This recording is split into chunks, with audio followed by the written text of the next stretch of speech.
예, 반갑습니다. 저는 변화혁신 아카데미 하동식 원장입니다. 여러분하고 약 한 60분 동안 오늘은 메디치 강문에서 배우는 리더십의 비밀이라는 그런 제목으로 특강을 시작하고자 합니다.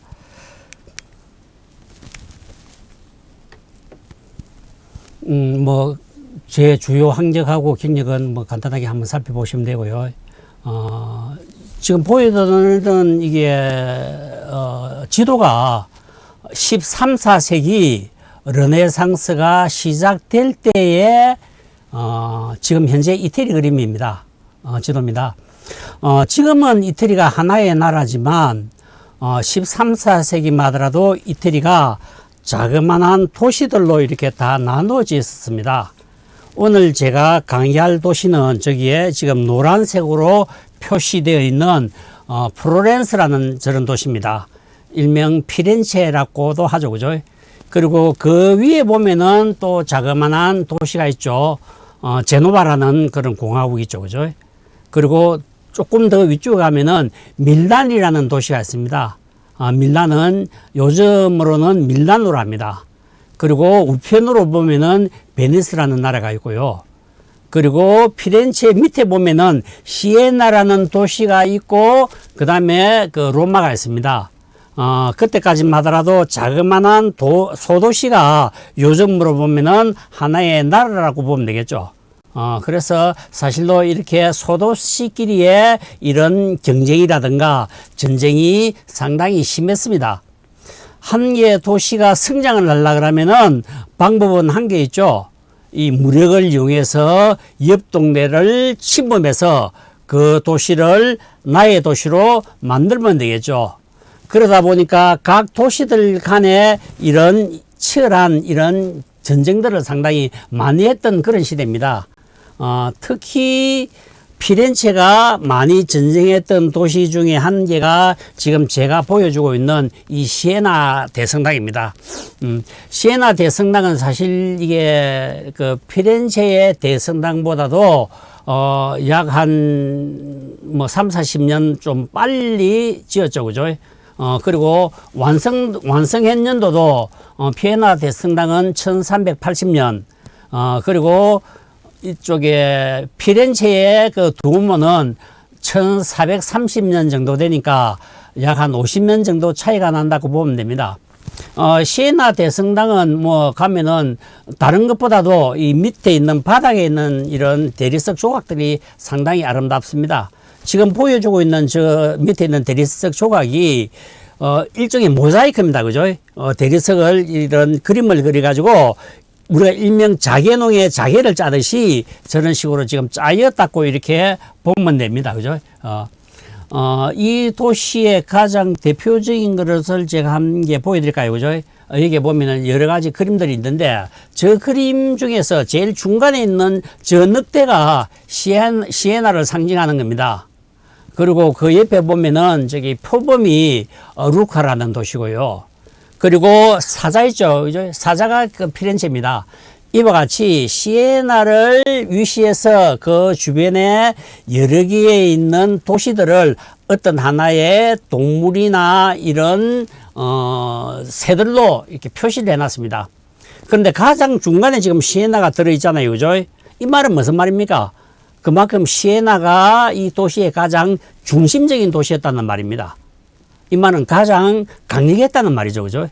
그러나 이제 이 도시가 이런 강력함을 꾸준하게 발휘하지 못하고 이 도시가 피렌체하고의 전쟁에 치고 그리고 결국은 시에나의 여러 가지 경기 상황이 안 좋음으로 인해서 이 도시가 더 이상 확장되지 못하고 결국은 그야말로 고대 도시로 그대로 지금 머물러 있는 그런 도시가 되었습니다. 좀 안타깝죠, 그죠? 그래서 그 이유는 뭐겠습니까? 이 도시를 이끌만한, 피렌체를 이끌만한 메디치 가문이 있어야 되는데 그런 위대한 리더가 없었다는 거죠. 그래서 이런 리더가 그만큼 중요하다는 겁니다. 한 도시를 누가 통치하고 한 도시를 누가 관리하고 누가 경영하느냐에 따라서 그 도시의 승패가 나눠진다는 것을 이 그림을 보면 알 수 있습니다. 그 외에도 이 도시를 상징할 수 있는 이 사람, 시에나 시민들이 이 자기의 성당에 와서 이런 그림들을 보면서 일종의 교훈을 남기는 것들을 이렇게 밑에 그림을 그려놨습니다. 그래, 그림을 그려놔놓고 그림 안에 자그마한 글씨로 이렇게 적어놨죠. 그죠? 이게 결국은 뭡니까? 우리 도시에 사는 사람들한테 이런 메시지를 지금 전달해 주는 겁니다. 가장 대표적인 거 한 몇 가지 볼까요? 그죠? 저 왼편에 위에 보면은 그런 글씨가 있죠. 재물의 부유함보다 풍부한 영혼을 가졌음을 자랑해라. 돈 많은 거 자랑하지 말라는 겁니다. 돈은 있다가도 없고 없다가도 또 있는 게 돈이라는 겁니다. 그런데 그보다 더 중요한 건 뭡니까? 내 삶에 내가 얼마나 풍부한 영혼을 가지고 있는가. 사실 돈보다도 더 중요한 게 영혼이라는 겁니다. 물질보다 더 중요한 게 정신이라는 겁니다. 그래서 이 도시가 도시민들한테 끊임없이 강조한 거는 뭔가 하면은 돈보다도 우리의 영혼을 살찌우는데 더 많이 투자를 해라는 겁니다. 근데 사실 이게 안 됐죠. 그죠? 이게 됐으면은 이 시에나라는 도시가 피렌체를 능가하는 새로운 시대를 이끄는 르네상스 시대가 되면서 계속해서 쭉 발전했을 건데 결국은 이 도시는 1500년도에 피렌체하고의 전쟁의 전무로 인해서 이 도시는 지금도 중세 도시에 머물러 있는 도시로, 그죠? 결국은 피렌체하고 경쟁이 안 된다는 겁니다. 그 외에도 왼편에 보면 그런 말이 있죠. 그죠? 과도한 부를 가지면은 결국은 그 재물의 노예가 된다. 결국은 돈은 가지면 가질수록 더 가지고 싶고, 결국은 그러다 보면 결국은 돈을 따라가는 사람이 된다는 겁니다. 그 오른편에 보면은 더 재미나는 글씨가 있습니다. 아들아, 노동을 통하여 재물을 쌓아라. 한마디로 부귀영화 누리지 말라는 겁니다. 돈이라는 게 한마디로 어떤 복권 투자해가지고 일시에 돈 버리는 건 없다는 겁니다. 결국은 뭡니까? 그게 꾸리가 없는 자기의 노동을 통해서 노동의 대가로 받는 그런 돈이야말로 진정한 돈이라는 겁니다. 그래서 결국은 이게 피렌체의 이런 공화국에서는 끊임없이 피렌체 사람들한테 이런 재물이나 돈보다도 신성한 노동 그리고 풍부한 영혼을 끊임없이 강조했다는 겁니다. 그리고 그 바닥에 보면 아주 대표적인 이런 그죠? 대리석 조각이 있죠. 그죠? 이게 핀투리쿄가 만드는 작품입니다. 이게 The Story of 포르투나. 포르투나가 뭡니까? 행운입니다. 행운의 이야기. 결국은 행운은 어떻게 얻느냐. 그런데 그 보면은 그림을 보면 상당히 재미나는 게 뭔가 하면은 오른편에 있는 그 배를 이끄는 운명의 여신 포르투나가 약간 좀 불안한 상태에 지금 서 있습니다. 결국은 포르투나, 결국은 운명이라는 것은 저와같이 항상 불안할 수밖에 없다는 겁니다. 리더가 잘못되면 어떤 경우가 발생합니까? 거기에 한 사람의 리더가 사람을 이끄는데 그에 뒤따르는 사람들을 한번 보십시오. 뒤따르는 사람들이 거의 대부분 표정이 그렇게 썩 밝지가 않습니다. 그 말은 무엇입니까? 결국은 확신이 없다는 겁니다. 리더를 따라가기는 따라가는데 뭔지 모르게 리더를 못 믿겠다는 겁니다. 그런데 그런 것들이 옆에 보면 동물로 상징되어 있죠. 그 바닥에 보면은 쪽제비가 있죠. 쪽제비. 쪽제비는 무엇을 뜻합니까? 사기와 기만을 뜻합니다. 거북은 나태함을 뜻하고요. 또 도마뱀은 시기와 질투를 뜻한다는 겁니다. 결국은 운명의 여신이 육지에 보내주는데 육지에서 이 사람들은 나름대로의 좋은 곳을 찾아가려고 유토피아를 찾아가려고 하는데 이 많은 방해물이 있다는 겁니다. 시기와 기만, 나태함, 시기와 질투 이런 것들이 결국은 우리 국민들의 단합을 방해할 뿐더러 우리가 잘 살 수 있는 이런 유토피아로 가는 길을 방해하는 그런 요인이라는 겁니다. 그런데 반대로 이 포르투나를 잘 한번 보십시오. 포르투나는 그 오른편에 고등과 같은 것을 들고 있죠. 이게 풍류의 뿌리라는 겁니다. 한마디로 내가 정말로 행운을 차지하려고 하면은 풍류의 뿔에 아주 풍부한 많은 것들로 이렇게 채워져야 되는데 그게 그냥 쉽게 얻어지는 것은 아니라는 겁니다. 저런 것을 얻기 위해서 이 사람들이 아주 지금 불안한 상태에 지금 서 있잖아요. 그죠? 한 곳은 오른발은 안 보십시오. 오른발은 그 평평한 곳에 서 있어야 이렇게 안정감을 가질 수 있는데 둥근 그런 공유에 서 있습니다. 둥근 공유에 서 있다는 말은 무슨 말입니까? 금방이라도 쓰러질 수가 있다는 겁니다. 약간 주인만 잘못하면 무너질 수도 있다는 겁니다. 그리고 왼발이 서 있는 것을 한번 보십시오. 그는 파도가 움직이는 배 위에 서 있습니다. 결국은 이것도 안정적이지는 못한다는 이야기죠. 그래서 우리가 말하는 행운이라는 것은 우리가 노력을 통해서 얻어지는 것 아닌 이런 행운은 항상 지혜와 같은 삐뚤린 상태, 약간의 불안한 상태를 항상 내포하고 있기 때문에 우리 그렇게 행운을 그렇게 좋아하지 말자는 어떻게 보면 그런 뜻일 수도 있습니다. 그런데 반대로 그 위에는 한번 보십시오. 그 위에는 한 명의 여신이 오른편에 있는 남자 소크라테스한테 이런 그 야자수 잎을 건네고 있죠. 그죠? 그리고 그 테베의 크라테스라는 그 오른쪽 인물한테는 책을 전하고 있습니다. 자, 이 말은 무슨 말입니까? 소크라테스는 비록 가난해도 한마디로 물질적인 풍요는 없어도 이 사람은 뭡니까? 항상 정신적으로 은혜로운 사람, 정신적인 아름다움을 추구하는 그런 사람이라는 겁니다. 그러다 보니까 철학적인 사고로 인해서 항상 행복한 삶을 사는 것을 한마디로 상징하는 그런 그림이라고 보면 됩니다. 그런데 테베의 크라테스는 한번 보십시오. 세계 최고의 부자였죠. 견유학파 철학자이고요. 세계 최고의 부자였지만 이 사람은 그렇게 썩 즐겁지는 못했다는 겁니다. 결국은 영혼이 황폐하다는 거죠. 그래서 결국은 테베의 크라테스가 소크라테스를 보고 부러움을 느낍니다. 저 가난한 사람, 그죠? 그런데 저 사람의 표정을 한번 봐라. 얼마나 아름답고 얼마나 행복한 표정을 짓느냐. 그리고 얼마나 많은 젊은 제자들이 저 소크라테스한테 공부하기 위해서 많은 사람들이 배움을 통해서 오는 것을 보면서 테베의 크라테스가 이 돈이게 뭐 필요하냐 이거죠. 그래서 지금 보십시오. 자기가 벌었던 돈들을 강주리를 저 언덕으로 지금 쏟아붓고 있습니다. 저런 물질적인 풍요가 중요하지 않다는 겁니다. 이게 결국은 시에나 시가 강조했던 어떻게 보면은 어떤 사상의 신념이고 사상의 가치고 삶의 목표라고 보면 됩니다. 자, 보십시오. 여러분, 바구니에 가득 찬 보석을 지금 내어 던지고 있잖아요. 이거는 결국은 허울적인 장식에 불과하다는 겁니다. 그래서 나는 이것을 내어 던지고 나도 소크라테스처럼 이런 영혼을 찾는, 영혼의 아름다움을 찾는, 그리고 노동의 신성한 가치를 찾는 그런 사람으로 다시 태어나고 싶다는 것을 지금 강조한다고 보면 됩니다. 그래서 지혜로 가는 험한 언덕을 오르는 길은 어려운 길이지만 이런 힘든 시련을 극복하면은 이 꽃으로 뒤덮인 평온이 상징하는 어떤 고요함과 안정을 찾을 수 있다는 메시지를 이 성당에서 가장 중요한 자리에 이런 조각으로 보여주고 있다고 보면 됩니다.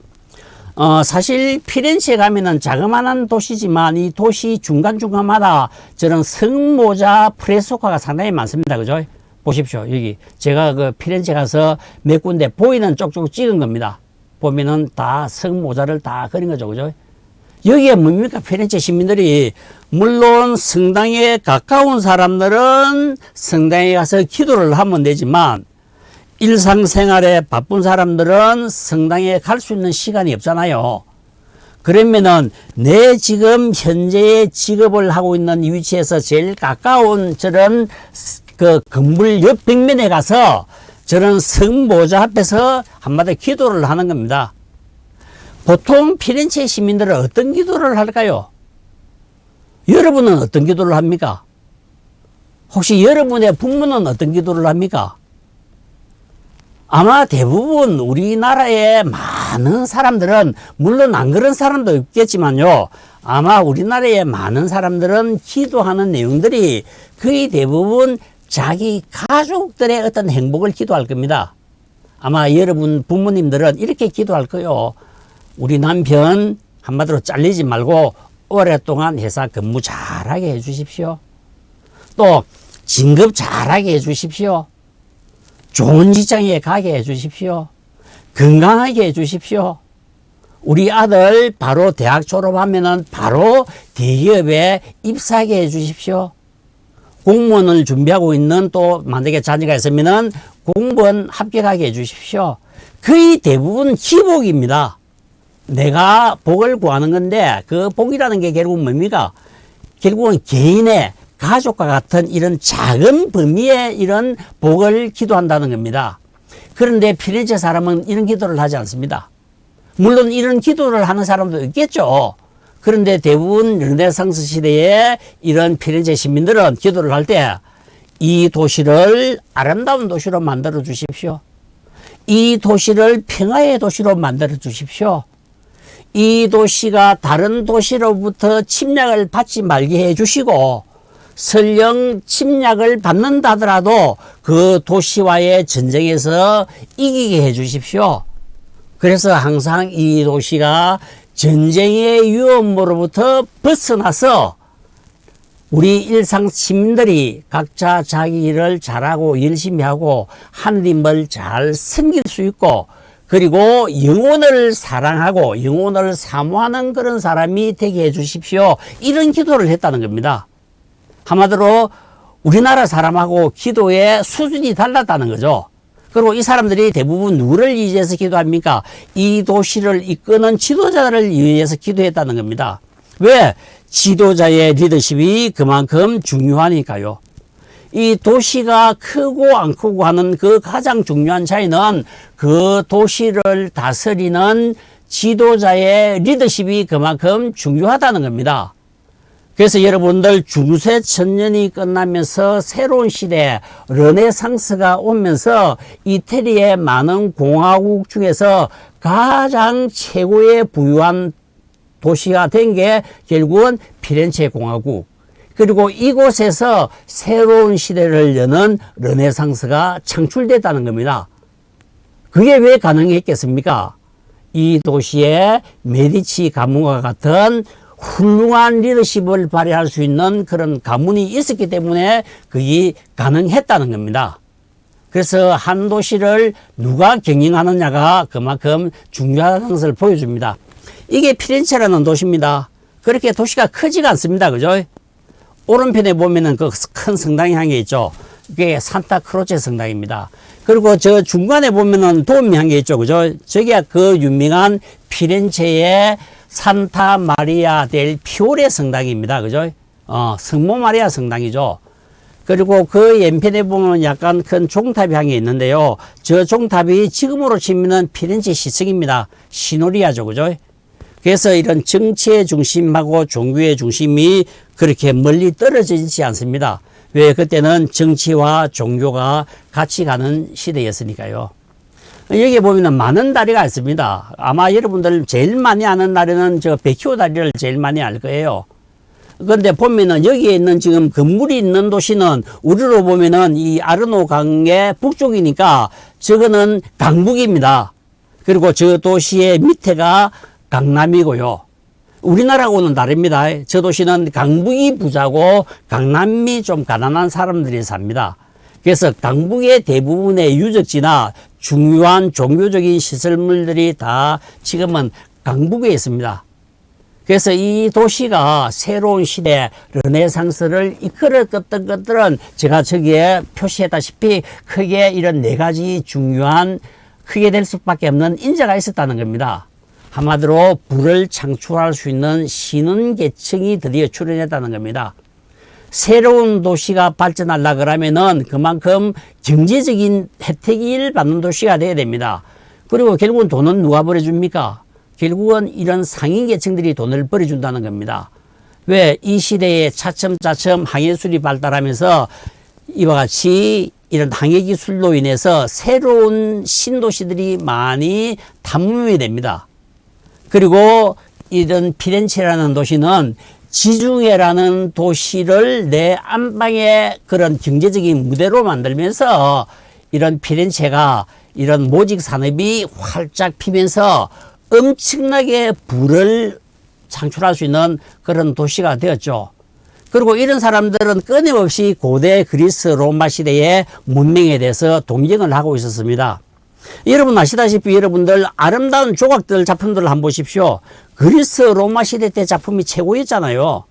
그러다가 그 다음에 여러분들 중세 시대가 되면서 이런 인간 중심적인 사고방법이 아니고 신에 의한 시대가 되다 보니까 모든 조각 작품을 못 만들게 됩니다. 왜? 신이 그것을 허락하지 않죠. 신이 인간하고 똑같은 것을 만들지 마라. 그래서 결국은 조각이라는 게 사라집니다. 그리스 로마 시대 때 아름다웠던 3차원 조각이 사라지면서 결국은 르네상스 시대 이전에는 그런 중세 시대는 벽에 이렇게 그 조각을 하는 일종의 부조 시대가 되어버렸죠. 한마디로 2차원 시대로 다시 하향을 해버렸다는 겁니다. 그래서 이런 예술적인 부분에서는 르네상스 시대가 다시 오기 전까지만 하더라도 그런 중세 천년은 어떻게 보면은 예술의 암흑기라고 보면 됩니다. 그리고 이런 메디치 가문이 끊임없는 어떤 문화예술에 대한 관심을 많이 가지고 있습니다. 그리고 이 사람들이 이런 도시들을 아름다운 도시로 만들 수 있으면서 인간 중심적인 새로운 르네상스 시대로 만들 수 있는 배경에는 1453년도에 동로마가 멸망하면서 동로마에서 그 당시에 살고 있었던 많은 예술가나 인문학자들이 피렌체에 가면은 새로운 일거리가 있고 새로운 먹을거리가 있다. 그래서 이 사람들이 엄청나게 몰려옵니다. 그래서 대부분의 많은 이런 그리스 시대에 이런 아리스토텔레스주의라든가 이런 플라톤 철학자들이 다시 피렌체에 오면서 새로운 이런 그리스 로마 시대의 문명들이 이 도시에서 새롭게 일어나는 거죠. 그리고 가장 중요한 것은 인간에 대한 관심입니다. 드디어 신의 시대는 끝났다는 겁니다. 인간의 위대한 점, 인간의 그 위대한 잠재력을 통해서 인간에 의한 인간 존중적인 그런 사회가 발달되면서 엄청나게 많은 해화가나 조각가나 건축가들로 통해서 새로운 인간의 시대, 그리스 로마 시대를 다시 부흥시키는 르네상스 시대가 이곳에서 창출됐다는 겁니다.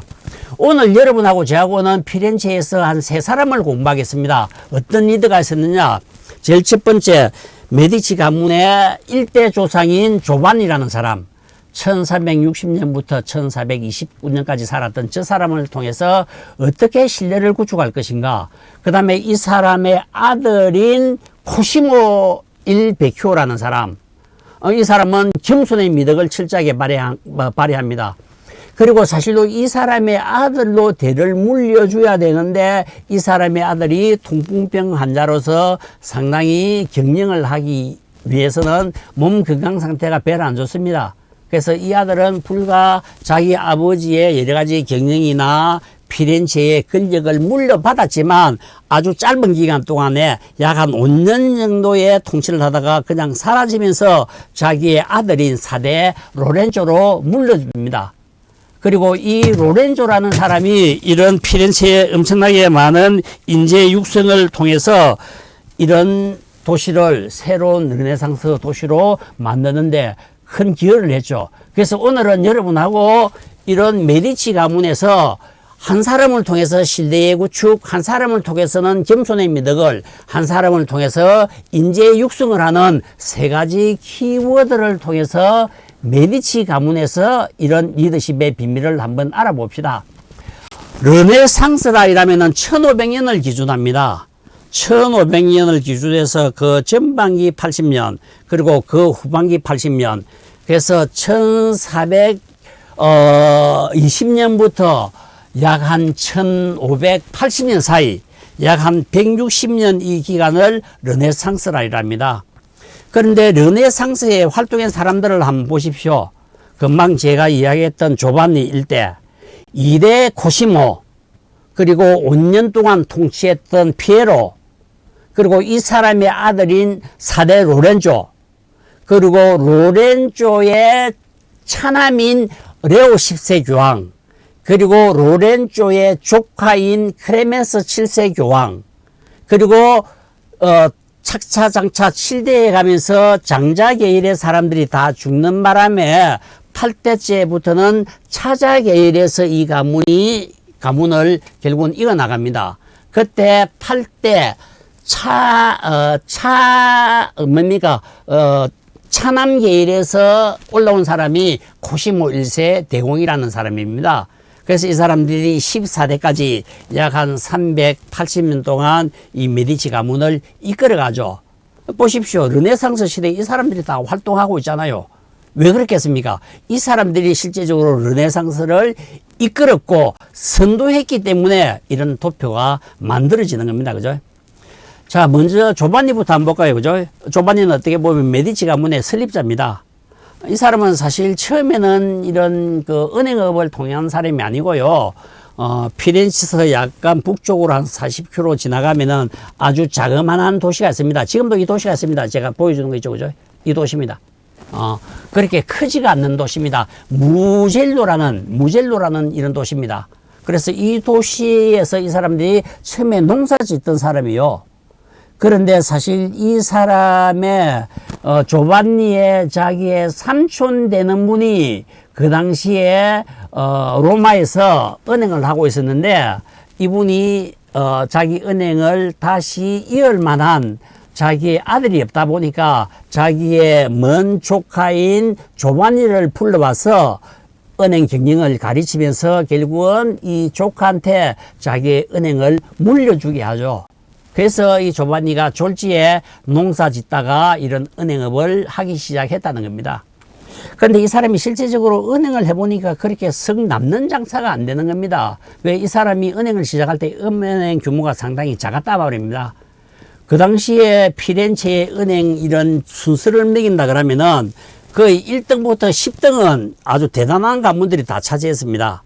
그리고 이 가문은 그야말로 그 뭐 100등 이하로 떨어지는 아주 자그마한 아주 작은 소소한 그런 작은 은행으로 시작했다는 겁니다. 거의 뭐 지역마다 다 화폐가 다 다르다 보니까 화폐 이렇게 바꿔주면서 이렇게 환전 이익을 챙기는 그런 규모가 작은 그런 은행을 했는데 이 사람이 이래가지고는 안 되겠다. 우리도 좀 돈을 좀 많이 벌일 은행을 통해서 수익을 좀 많이 올릴 수 없을까 연구하다가 한마디로 잘 나가는 은행을 봤다는 겁니다. 그런데 역시 잘 나가는 은행을 보니까 이 잘 나가는 은행은 왜 돈을 많이 벌였느냐 그 이유가 있다는 거죠. 한마디로 교황청 은행 돈을 잘 활용해 가지고 고이자를 받는 그런 고이율 은행 장사를 한다는 겁니다. 왜? 그 당시에 사실로 돈을 빌리러 오는 사람들이 너무나 많았거든요. 제가 초반에도 이야기했다시피 지중해 무역이 발달되면서 이런 모직 산업이 엄청나게 많은 수요가 일어납니다. 그러다 보니까 피렌체에서 그 공급을 이렇게 다 채워줄 수가 없습니다. 그러다 보니까 피렌체의 많은 공장들이 규모를 좀 더 키우기 위해서 결국은 은행에서 고이율의 이자를 빌려가지고 은행 규모를 계속해서 키우려고 하다 보니까 은행 장사가 잘 될 수밖에요. 왜? 이와 같이 모든 게 수요와 공급의 원리에 따르잖아요. 돈은 한정되어 있는데 빌려오는 사람이 많다 보니까 은행으로 봐서는 배짱 장사한다는 겁니다.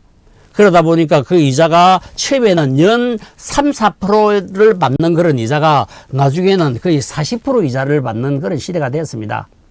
그래서 조반니도 어떤 생각입니까?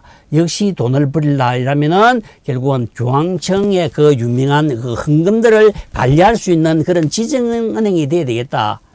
그런데 이 조반니의 은행은 규모가 크지 않다 보니까 물론 교황청에서 이런 조반니 은행은 지정은행을 지정하지 않겠죠. 그런데 이 사람한테 그런 기회가 왔습니다. 그죠? 자기가 교황은 될 수는 없지만 교황을 꿈꾸는 한 사람이 있었다는 겁니다. 제가 그 사람을 한번 보여드릴게요. 이 사람입니다. 발데레사 코사라는 사람. 이 사람이 어느 날 자기 사무실에 찾아와서 돈을 좀 빌려달라는 겁니다. 한 12,000프롤린. 그래서 왜 빌리려고 하니까 이 사람이 자기가 추기경을 하고 싶다. 근데 그때까지만 하더라도 추기경을 돈 주고 샀거든요. 똑같은 조건 같으면은 그 당시에 교황의 추기경이 되려 그러면은 얼마나 많은 돈을 한마디로 그저 내는 나에 따라서 추기경이 되고 안 되고 하는 그런 시대였습니다. 지금하고는 다릅니다. 그죠? 그때까지만 하더라도 교황청이 좀 썩었죠. 그죠? 약간 문제가 있었습니다. 그런데 이 사람한테 왜 당신은 교황이 되고자 하느냐 하니까 이 사람이 잘 보니까 교황청 하는 일이나 내 하는 일이나 거의 비슷하다는 겁니다. 근데 이 사람은 사실은 교황이 되기에는 상당히 길쭉한 큰 사유가 있습니다. 왜 이 사람은 나폴리 출신의 해적이거든요. 해적입니다, 해적. 그런데 해적인데 이 사람이 가장 성스러워야 될 교황이 되겠다니까 참말로 좀 얼토당토 않는 이야기죠. 근데 이 사람 하는 이야기가 좀 재미납니다. 교황들이 하는 이야기를 보니까 우리는 그래도 목숨 걸고 해적질 하는데 이 교황이 하는 이 사람들은 아직 너무 쉽게 돈을 버린다는 겁니다. 금방 이야기했다시피 추기행을 돈 주고 판다든가, 그리고 한마디로 장사했잖아요. 무슨 장사했습니까? 면제부를 팔았잖아요. 이거 사면은 한마디로 여러분들이 연옥에서 살 수 있는 그런 기회가 좀 줄어들어서 빨리 천국에 갈 수 있다. 그래서 이거 사라. 그래서 이런 면제부를 팔면서 한마디로 어떻게 보면은 엄청나게 한마디로 사기 장사를 했다는 겁니다. 그래서 이 사람이 보기에 나는 목숨 걸고 해적 대장질 하는데 교황청이 하는 일들은 이 너무 쉽게 돈을 버리는 거야. 그래서 다른 거는 몰라도 내가 교황청 되면은 교황청의 재산을 엄청나게 부유하게 만들 자신이 있다는 겁니다. 그래서 결국은 조반니하고 이 사람하고 둘이서 어떻게 합니까? 합의를 합니다. 내가 당신을 교황을 만들어 줄 테니까 당신이 교황이 되면은 교황청 돈 우리가 관리할게. 그러면은 이 사람들은 이 교황청 돈을 이런 모직업자한테 40%의 이자를 받고, 물론 이 돈 중에 일부분을 또 이 사람들은 교황청에 헌금을 내겠죠. 왜? 그 당시만 하더라도 이자 같은 게 없었으니까. 왜? 이자 장사를 못하게 됐잖아요, 교황들이. 그죠? 그래서 결국은 이 사람들하고 결국은 그런 식으로 조인트 해가지고 결국은 이 사람을 교황을 만듭니다. 이 사람이 결국은 왜 교황이 되고자 됐느냐. 그 당시만 하더라도 이게 교회가 동수로 분열되는 아주 안 좋은 시대였습니다. 교회가 두 개로 짜게 있었죠. 실제적인 지금도 교황청은 여러분 알다시피 피사 말고 저기 로마에 있죠. 그죠? 로마 바티칸에 있잖아요. 그런데 이게 여러분들 1378년부터 1417년 동안 어디에 가 있었느냐. 프랑스 아비뇽에 가 있었습니다. 프랑스 남부지역. 그 아비뇽에서 교황이 계속해서 나오고, 또 지금 여러분 알고 있는 저기 교황청에서, 그죠? 교황이 나오고 하다 보니까 교황이 두 명 있는 그런 시대였습니다. 그래서 결국은 이래서 안 되겠다 해서 결국은 피사에서 종교회의를 했습니다. 이와 같이 이거 교황이 두 명이 해서는 안 되니까 단일 교황을 다시 만들자. 그래서 피사에서 종교회의를 했는데 결국은 두 교황이 한 사람도 서로 양보하지 않는 바람에 결국은 이상한 일이 벌어져 버렸습니다. 피사의 주인들이 반란을 일으켜서 그러면은 우리도 피사에서도 교황을 만들겠다. 그래서 결국은 피사에서 요한 23세라는 교황을 만들었습니다. 이 요한 23세가 앞전에 이야기했다시피 조반니한테 12,000프로린을 빌리러 왔던 그 발다레사 코사라는 사람입니다. 그래서 어떻게 보면은 메디치 가문은 장사 잘했죠. 자기가 믿고 있는 한 사람한테 돈을 빌려줘 가지고 이 사람을 추기행을 만드는 바람에 결국은 이 사람이 피사의 교황이 되는 요한 23세가 되잖아요. 그래서 이 사람이 1410년부터 1415년 동안 5년 동안 피사의 교황을 하면서 피사 교황청에 왔던 헌금들을 메디치 가문한테 빌려줍니다. 그래서 메디치 가문이 이 돈을 가지고 이태리 여러 곳에 은행을, 지점을 만드는 거죠. 그래서 결국은 교황 한 사람 잘 만드는 덕분에 결국은 이 메디치 가문이 은행업으로서 차츰차츰 이태리에서 두각을 나타내는 다크호스로 떠올랐다는 겁니다. 그죠? 그런데 결국은 문제가 발생했죠. 교황이 2명에서 3명 더 늘어나니까 더 큰 문제가 발생했잖아요. 그래서 할 수 없이 그 당시에 콘스탄츠라는 신성 로마 황제가 이래서는 안 되겠다. 그래서 당신들 다들 독일 콘스탄츠로 모여. 그래서 콘스탄츠에서 다시 그 중세 가톨릭 교회 최대의 공의회를 엽니다. 결국은 한 명의 교황을 그죠? 만들기 위해서. 그래서 결국은 여기에서 결국은 마르티누스 5세라는 교황이 선출됩니다. 선출되면서 로마 교황도 퇴위시키고, 그리고 아비뇽 교황도 폐위시키고, 피사 교황은 그냥 폐위시키기에는 조사해 보니까 너무 나쁜 짓을 많이 했어요.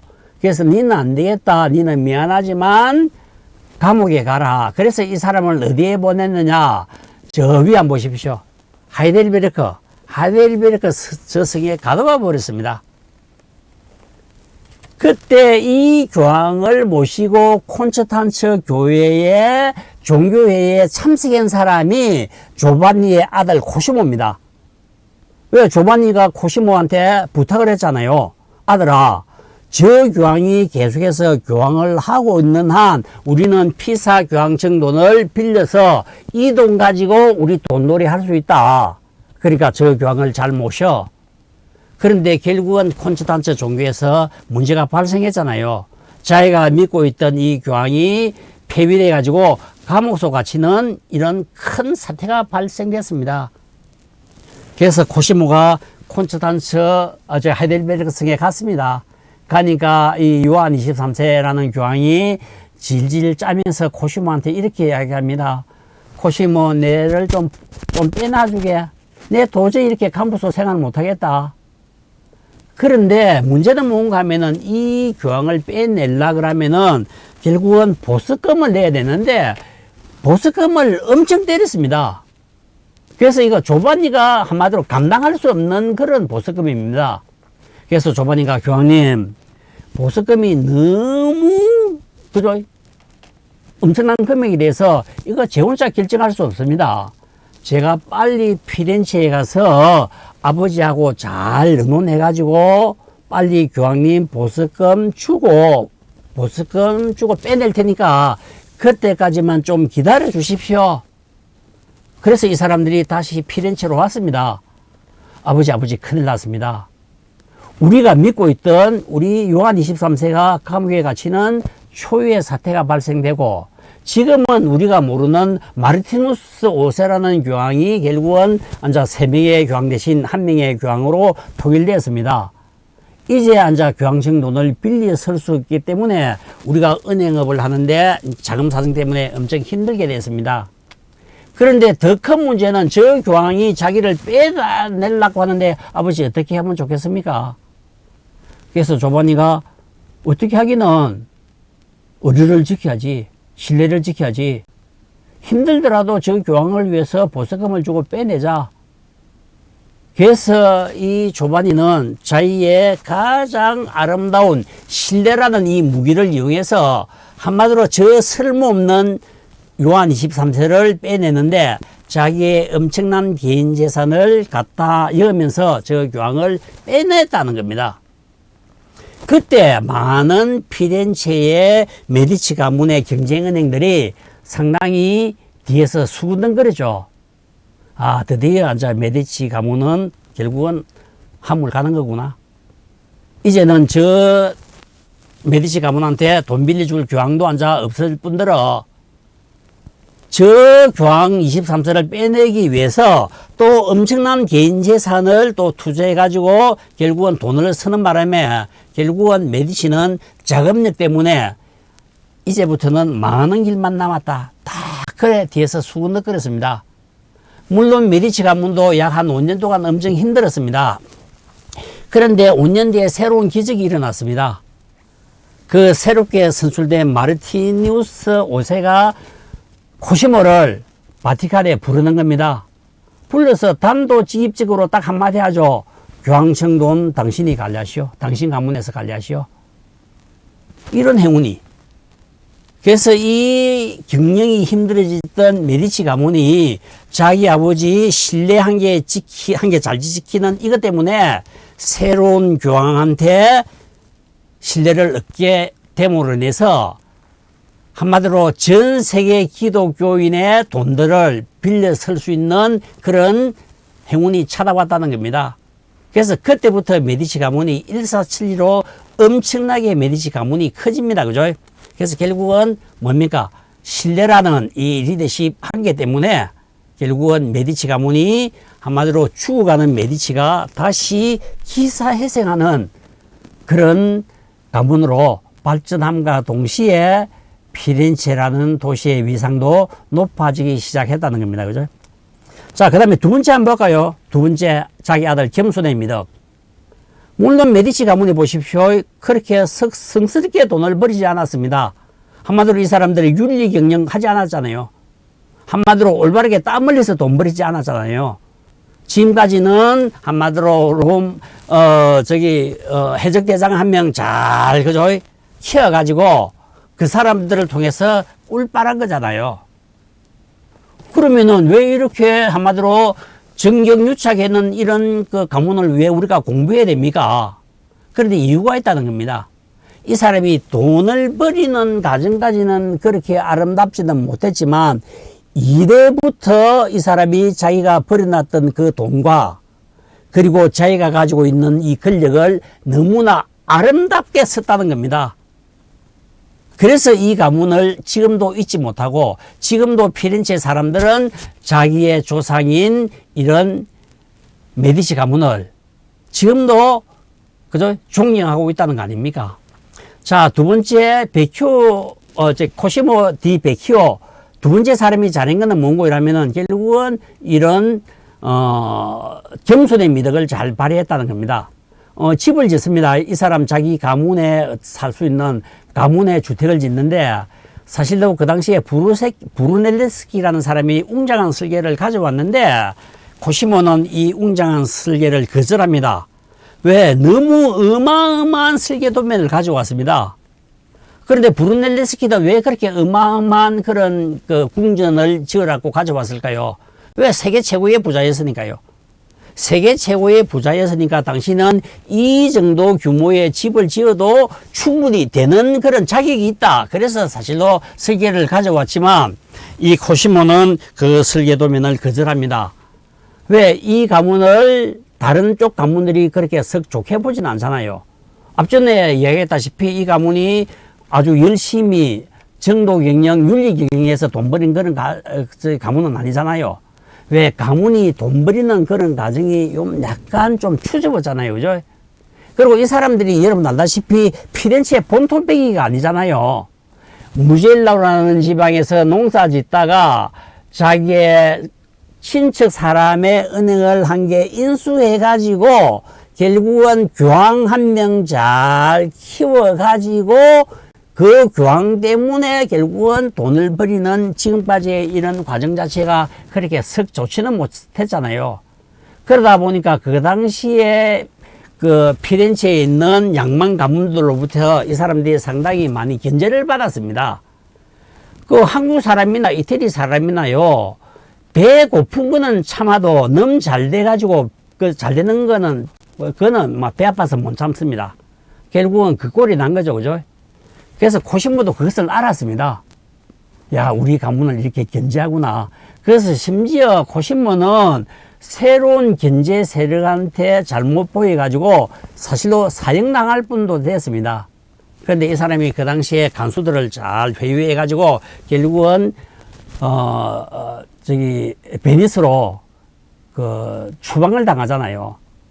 근데 이 사람이 베니스에 추방을 당해가지고 베니스에 가까이 있다 보니까 이 가문이 없으니까 피렌체가 도시가 안 돌아가는 겁니다. 그래서 1년 만에 이 사람이 결국은 다시 피렌체로 금이 환영하잖아요. 그죠? 그리고 실제적으로 자기의 아들 때 말고 자기 손자 때에 와서는 손자 중에서 장남하고 차남을 성당에서 자격을 통해서 죽이려고까지도 했습니다. 그래서 물론 그거는 실패하는 바람에 상대편 가문에서는 엄청나게 피를 불렸지만 결국은 이 가문을 질투하는 그런 가문이 많았다는 겁니다. 그래서 코시모는 그것을 알기 때문에 이런 상황에서 우리 가문이 살 수 있는 길은 뭘까? 그래서 끊임없는 겸손이라는 겁니다. 끊임없이 낮아지는 모습을 보여줍니다. 그래서 자기의 살고 있는 집도 그렇게 크게 짓지 않았습니다. 미켈로쪼라는 사람을 불러서 아주 검소한 설계 도면을 지었습니다. 물론 이 사람이 대단한 인문학자가 돼서 그 안에 있는 여러 가지 조각들을 세계 최고인 그런 사람들을 불러서 아름답게 조각으로 꾸몄지만 집의 전체적인 규모는 그렇게 크지가 않습니다. 왜? 그 주변에 보십시오. 그 주변에 보면은 뭐, 바로 보라니 가문의 집이라든가, 이런, 진월이 있는 집이 있죠. 진월이 저건 어떻게 보면은 그 도자기 장사하는 사람들입니다. 한마디로 도자기 장사하는 사람의 집 규모하고 비교해 보더라도 그렇게 집이 크지가 않았다는 겁니다. 그러니까 많은 사람들이 이 메디치 가문을 다시 보기 시작한다는 겁니다. 왜 세계 최고의 부자인 사람들이 엄청난 규모의 궁전을 짓지 않고 저렇게 금수하게 살까? 그리고 이 사람이 항상 자기가 먼저 시민들을 만나면 항상 악수를 하고 인사를 나누고 먼저 이렇게 겸손한 모습을 보여주니까 시민들로부터 차츰차츰 존경을 받습니다. 그리고 자기의 많은 경쟁 가문들한테도 자기들이 먼저 고개를 숙이고 겸손의 모습을 보여주니까 차츰차츰 경쟁 가문들도 미부했던 곳에서 차츰차츰 이 사람들을 도움을 주는 그런 사람들로 변하기 시작하는 거죠. 그래서 겸손이 중요하다는 겁니다. 사람들이 돈 좀 있다고 해서 권력이 있다고 해서 목에 힘들어가고 여러분들 교만 한번 해보십시오. 많은 사람들이 더 미움을 받겠죠. 그런데 이 사람은 그런 것을 알았기 때문에 끊임없는 겸손의 미덕을 발휘합니다. 심지어 이 사람들은 말을 안 탑니다. 보십시오. 그 나귀를 타는 거요. 그 밑에 있는 저기 까만 옷 입은 사람 있죠. 그죠? 당나귀를 타고 가는 국부 코시모 글자 위에 까만 옷을 입은 이 사람이 코시모입니다. 다른 사람들은 다 말을 타는데 왜 이 사람은 나귀를 탈까요? 이 말을 타면은 높은 곳에서 시민을 바라봐야 되니까 뭔지 모르게 시민 입장에서는 위화감이 느껴지잖아요. 그래서 시민하고 좀 눈높이를 맞추기 위해서 나귀를 타는 겁니다. 요즘 예를 들어서 기업의 대기업의 사장으로 봐서면은 뭐 람보르기니 같은 그런 비싼 차를 타지 않고 뭐 약간 우리로 치면은 소형 자동차를 탔다고 여러분들 생각하시면 됩니다. 그죠? 항상 이 사람은 너무 겸손합니다. 시내를 걸어 다닐 때도 시종 한 명만 대동한다든가 항상 수수한 복장을 하고 노인들을 보면은 길을 양보한다든가 심지어 행정장관한테도 자기의 부하들한테도 끊임없는 극도한 예의를 갖춘다든가 부유 가문의 자제들을 주인공의 자리로 앉힌다든가 그래서 끊임없는 이런 겸손의 모습을 보여주면서 차츰차츰 이 가문이 신뢰를 받고 존경을 받는 그런 가문으로 바뀐답니다. 이 보티첼리의 그림만 보십시오. 코시모의 메달을 들고 있는 청년의 조상아. 어떤 화가가 그저 저기 코시모 메달을 자기 가슴에 딱 안고 이렇게 이야기하는 거지 않습니까? 내 속에 니 있다. 내가 오늘날 이렇게 위대한 화가가 된 그거는 당신이 그렇지 끊임없이 내한테 이렇게 도와주고 끊임없이 내를 밀어주기 때문에 내가 오늘날 같이 유명한 그런 화가가 됐다. 그래서 내 당신 은혜 잊지 않을게. 그렇게 지금 이야기하고 있는 거지 않습니까? 자, 이 도시의 이 가문의 두 번째 중요한 거. 왜 이 가문이 대단한 가문이 됐느냐? 1대 2대까지 그렇게 돈 버리는 과정까지가 그렇게 순수하지는 않았지만 2대에 와가지고 이 사람이 완전하게 사고방법을 바꿉니다.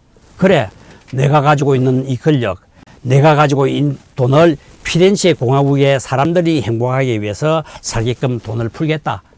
그래서 이 사람이 그 많은 재산들을 자기의 가문을 위해서 쓰는 것이 아니라 피렌체 사람들을 위해서 이 도시에 성당을 짓고 고아원을 짓고 양로원을 짓고 학교를 짓고 사회 간접 자본을 투자해서 이 도시를 아름답게 살 수 있는 그런 도시로 만들면서 이 도시가 천년의 중세를 무너뜨리는 새로운 시대를 여는 그런 르네상스의 도시가 되었다는 겁니다. 그래서 이 가문을 그래서 존경하는 겁니다.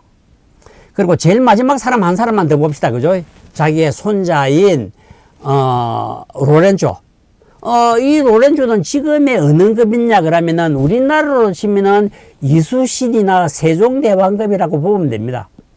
지금도 피렌체 사람들한테 당신의 조상들 중에서 가장 존경하는 사람이 누구십니까? 이래 물으면은 우리가 이수신 장군 세종대왕 하듯이 이 사람은 코시모 로렌조입니다. 이렇게 이야기합니다. 특히 로렌조라는 사람은 특히 인재 육성을 아주 잘했습니다. 사람들을 잘 키웠다는 겁니다. 그죠? 자, 어떤 사람들을 키우느냐. 여기에 우피치 미술관이잖아요. 우피치 미술관에 저 벽감에 28명의 사람들이 지금 조각되어 있습니다. 이 사람들이 피렌체를 이끌었던 사람들. 이 사람들이 결국은 다 메디치 가문하고 관련되어 있는 사람들입니다. 벽줄의 앞줄에는 28명의 사람들의 피렌체를 이끌은 위대한 해화가, 조각가, 건축가가 있지만 그 뒤편을 한번 딱 보십시오. 그 뒤편에 보면은 왼편에 코시모, 오른편에 코시모의 손자인 피에로, 이 두 사람이 뒤에 서 있잖아요. 자, 이 말은 무슨 말입니까? 우리는 전민에 나서지 않겠다. 전민에 나서는 거는 너가 나서라. 해화가는 해화가대로, 조각가는 조각가대로, 건축가는 건축가대로 이 도시를 그리스 로마 시대의 아름다운 그 시대로 만들어라. 나는 뭐 해줄게? 돈 대줄게. 사람 필요하면 이제 내가 만들어줄게. 나는 그런 일을 하겠다는 이야기입니다. 그래서 이 사람은 전면에 나서지 않고 뒷면에 지금 그저 숨어 있잖아요. 우리가 나서지 않다는 겁니다. 일들은 잘하는 당신들이 해라. 철저하게 이런 권한 위임을 했다는 겁니다. 특히 로렌조 이 사람이 잘한 게, 이건 이제 이 사람들의 14대 가문이 안나 마리아 루이사가 죽으면서 자기 가문이 14대가 모아놨던 많은 미술품들을 다 피렌체 우피치 미술관에 기증하면서 이 우피치 미술관에서 이 공로를 인정하는 뜻에서 안나 마리아 루이사의 저 사진을 한 게 그렇게 지금 걸어난 겁니다. 그죠? 여기에 가면은 뭐 보티첼리의 이런 봄이라든가 이런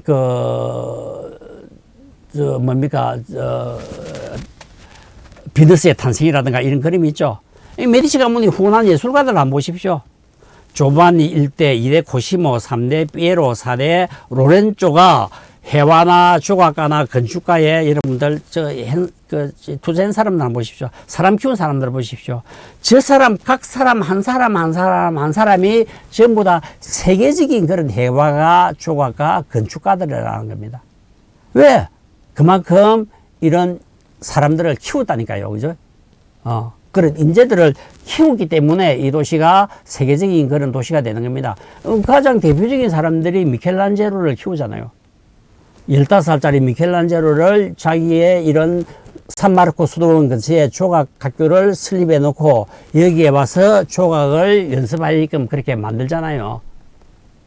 그런데 이 미켈란젤로 15살짜리가 너무나 조각을 잘하니까 이 친구들을 결국은 자기의 양자로 삼아가지고 자기의 아들이 다음에 교황이 되는 레오 10세하고 같이 앉혀가지고 얘들한테 인문학을 가르치는 겁니다. 그래서 여러분들 미켈란젤로는 조각가 이전에 이 사람은 대단한 인문학자입니다. 미켈란젤로가 지었던 그런 시들을 한번 잘 한번 보십시오. 시가 아주 격조가 높습니다. 왜 그게 가능했느냐? 이 4대인 로렌조가 이 미켈란젤로를 자기의 양자로 삼으면서까지 자기의 교황이 되는 둘째 아들하고 같이 앉혀놔 놓고 세계 최고의 인문학자들한테 앉혀놔 놓고 이 아들한테 플라톤 철학을 가르쳤다는 거 아닙니까? 그러니까 그런 철학이 뒷받침된 상태에서 미켈란젤로의 이런 조각적인 솜씨가 뒷받침되니까 미켈란젤로가 세계 최고의 그런 조각가가 된다는 겁니다. 물론 만약에 미켈란젤로가 이런 로렌조와 같은 인재를 육성할 수 있는 이런 이들을 못 만났다면 어떻게 됐을까?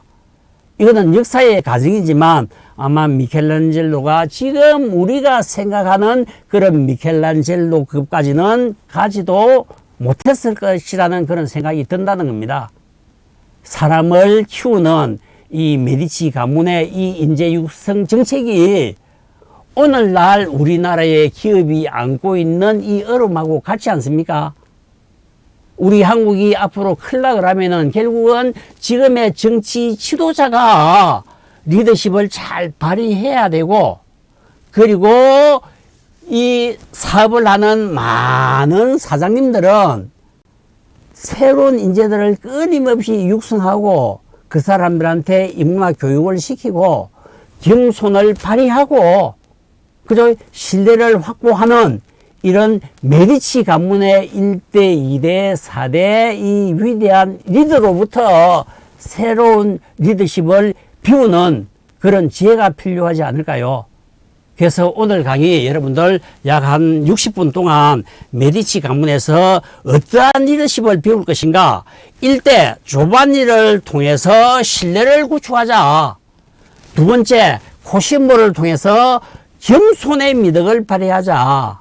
4대 로렌조를 통해서 새로운 인재를 육성할 수 있는 이런 리더십이 새로운 르네상스 시대, 오늘 한국이 안고 있는 많은 경제적인 문제나 이런 것들을 해결할 수 있는 새로운 대안이 되지 않을까 해서 여러분하고 메디치 가문에서 이런 리더십의 교훈을 배우는 이런 시간을 가지게 되었습니다. 이번 강의를 통해서 우리 세명대학교 학생 여러분들도 각자 자기 개인의 셀프 리더십을 잘 발휘할 수 있는 그런 리더로서 커 나갈 수 있는 그런 사람이 되고, 열심히 공부해서 이 조국을 위해서, 이 사회를 위해서 큰 일을 할 수 있는 그런 많은 인재들이 많이 배출되기를 바라면서 강의를 마치도록 하겠습니다. 고맙습니다. 강의 마치겠습니다.